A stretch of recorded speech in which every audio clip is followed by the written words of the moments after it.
L'année 2023 est celle de tous les records, de tristes records à vrai dire. Le mois de juin a été le mois le plus chaud jamais enregistré sur notre territoire. Nous avons battu des records de chaleur, entre autres en Seine-et-Marne.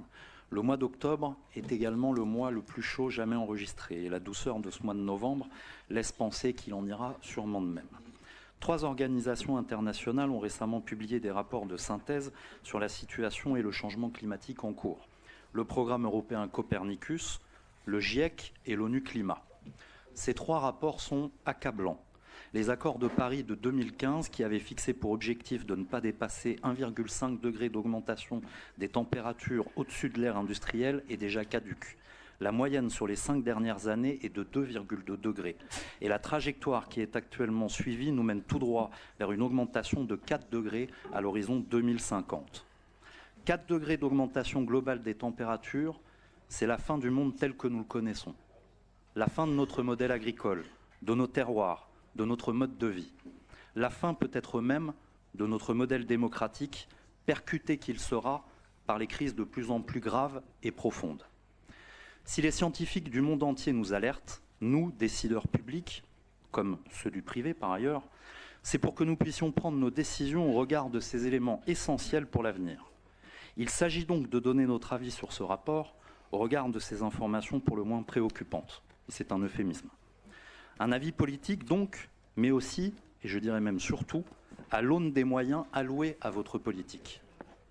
J'en veux pour preuve les éléments qui se rassemblent sous le titre « Soutien à une économie verte pour une activité agricole et sylvicole viable et engagée dans la transition agroécologique et énergétique ». Il nous est dit ici que le département a un impact direct significatif sur ces orientations à travers les mesures prises pour lutter contre les changements climatiques et leurs répercussions. Les mesures prises pour préserver et restaurer les écosystèmes continentaux en les exploitant durablement, gérer durablement les forêts, enrayer et inverser le processus de dégradation des sols, mettre fin à l'appauvrissement de la biodiversité.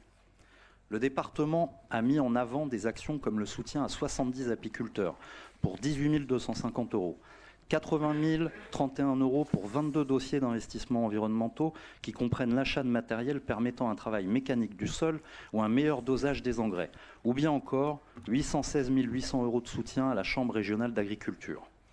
Dans ces 816 800 €, à noter 70 000 € pour la préservation de la biodiversité et de la qualité des sols, mais aussi 140 000 € pour la rédaction et la diffusion de 7 bulletins techniques et de guides culturaux.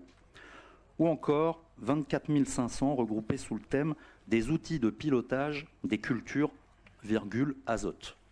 Ça reste un peu flou, mais bref. Si on ne garde que les investissements qui vont dans le sens d'un encouragement du développement de l'agriculture bio et dans la préservation des sols, nous sommes à 152 000 € plus 65 000 qui concernent 32 contrats quinquennaux et 3 contrats annuels destinés à des actions en faveur de la biodiversité, soit 217 000 €. Or, notre département couvre 336 000 hectares de superficie agricole sur un total de 591 500 hectares, ce qui représente environ 57% de notre territoire. L'agriculture joue un rôle crucial, non seulement dans notre développement économique et social, mais aussi dans les enjeux écologiques et sanitaires. Face à cette importance, nous estimons que les moyens alloués sont bien trop insuffisants pour avoir un impact significatif sur des objectifs tels que la réduction des émissions de gaz à effet de serre, comme le dioxyde de carbone ou le méthane, et la préservation des écosystèmes. Nous pensons que le département devrait augmenter considérablement son soutien aux agriculteurs pour protéger à la fois notre environnement et ceux qui en sont les gardiens. À plusieurs reprises, Monsieur le Président, vous m'avez répondu que ces sujets ne relevaient pas directement des compétences de notre collectivité. Cet argument ne tient plus. Plus depuis que vous investissez dans la sécurité, compétence régalienne que vous avez fait vôtre. Il s'agit ici d'un choix politique et il faut l'assumer comme tel. Alors prenons exemple sur la Drôme, qui s'est emparé de cette thématique et qui injecte 1 million € chaque année en aide aux agriculteurs bio et a prévu un investissement de 26 millions sur la période 2023-2028 pour développer une agriculture de proximité, diversifiée et de qualité en favorisant par exemple l'installation de maraîchers. Nous devons investir davantage dans notre agriculture, non seulement pour répondre aux défis environnementaux, mais aussi pour garantir la viabilité et la pérennité de nos exploitations agricoles. Il s'agit là d'un choix politique conscient et nécessaire pour l'avenir de notre département. Nous appelons donc, entre autres, à un engagement plus fort et à des investissements plus substantiels en faveur de l'agriculture durable et responsable. C'est en prenant des mesures audacieuses aujourd'hui que nous pourrons garantir un avenir meilleur pour notre département. Merci. Merci. Y a-t-il d'autres demandes de parole? Bon.